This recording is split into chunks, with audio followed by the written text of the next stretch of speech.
Mastering the preposition under, navigating directions in English. Hello everyone. Welcome back to our series on mastering prepositions in English. Today, we're going to focus on one specific preposition that's used to indicate direction. Under. By the end of this video, you'll understand when and how to use under to communicate effectively and accurately in English. So, let's get started. Under is a preposition of direction that we use to indicate something being below or beneath something else. It is commonly used to describe the relative location of an object or person. For instance, the cat is sleeping under the table. The keys are under the book.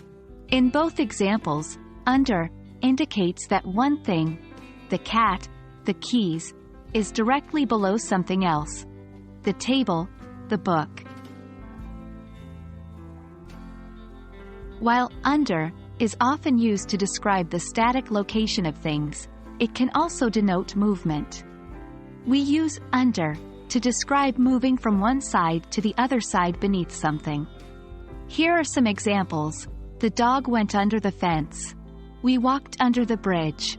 In these examples, under indicates the action of moving beneath something, the fence, the bridge.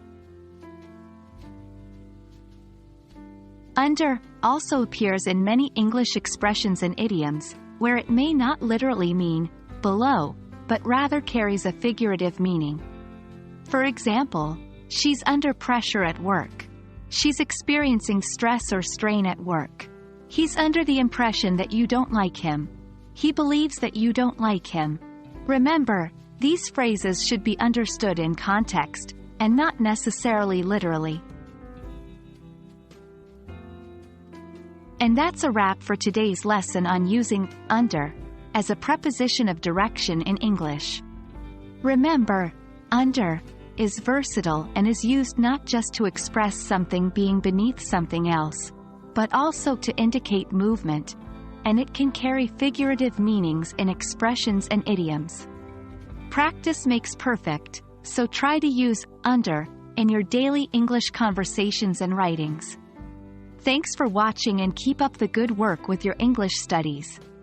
See you in our next video.